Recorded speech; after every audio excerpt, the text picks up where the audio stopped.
ಪ್ರಜ್ವಲ್ ರೇವಣ್ಣ ಕಾನೂನಿಗೆ ತಲೆಬಾಗಬೇಕು. ಪ್ರಜ್ವಲ್ದು ಅತಿರೇಕದ ಹೇಯ ಕೃತ್ಯ, ಕಾನೂನು ಪ್ರಕಾರ ಕಠಿಣವಾದಂತಹ ಶಿಕ್ಷೆ ಆಗುತ್ತೆ. ಹೀಗಂತ ವಿಜಯಪುರದಲ್ಲಿ ಸಚಿವ ಎಂಬಿ ಪಾಟೀಲ್ ಹೇಳಿಕೆಯನ್ನು ಕೊಟ್ಟಿದ್ದಾರೆ. ಪ್ರಜ್ವಲ್ ಕೇಸ್ನಲ್ಲಿ ರಾಜ್ಯ ಸರ್ಕಾರ ನಿರ್ಲಕ್ಷ್ಯ ಕಾರಣ ಆರೋಪ. ಕೇಂದ್ರ ಸರ್ಕಾರ ಲುಕ್ಔಟ್, ರೆಡ್ ಕಾರ್ನರ್ ನೋಟಿಸ್ ಅನ್ನು ಕೊಡಬೇಕಿತ್ತು. ವಿದೇಶಾಂಗ ಸಚಿವರು ರಾಜ್ಯ ಸರ್ಕಾರದಲ್ಲಿ ಇರ್ತಾರಾ? ಪ್ರಕರಣ ಡೈವರ್ಟ್ ಮಾಡೋದಕ್ಕೆ ಹೀಗೆ ಹೇಳ್ತಿದ್ದಾರೆ ಅಂತ ವಾಗ್ದಾಳಿಯನ್ನ ಮಾಡ್ತಾ ಇದ್ದಾರೆ. ಪ್ರಜ್ವಲ್ನನ್ನ ಇನ್ನೂ ಬಂಧಿಸಲಾಗಿಲ್ಲ, ಪ್ರಜ್ವಲ್ ಇನ್ನೂ ಕೂಡ ಬಂದಿಲ್ಲ.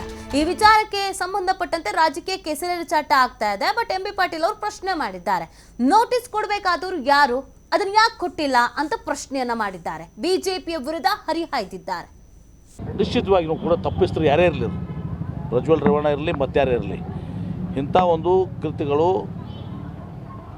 ಕಾನೂನಿನಲ್ಲಿ ಸಾಬೀತಾದರೆ, ಯಾಕಂದರೆ ನಾನು ಇನ್ವೆಸ್ಟಿಗೇಷನ್ ನಡೆದಾಗ ನಾನು ಅದನ್ನು ಬೇರೆ ವಿಷಯ ಹೇಳಕ್ಕೆ ಬರೋದಿಲ್ಲ. ಅದು ಪ್ರಜ್ವಲ್ ರೇವಣ್ಣನೇ ಇದ್ದರೆ, ಅವ್ರದ್ದೇ ಎಲ್ಲನೂ ಕೂಡ ಇದ್ದರೆ ನಿಶ್ಚಿತವಾಗಿ ಅತ್ಯಂತ ಕಠಿಣವಾದಂಥ ಶಿಕ್ಷೆ ಆಗಲೇಬೇಕು. ನಿಶ್ಚಿತವಾಗಿ ಕೂಡ ತಪ್ಪು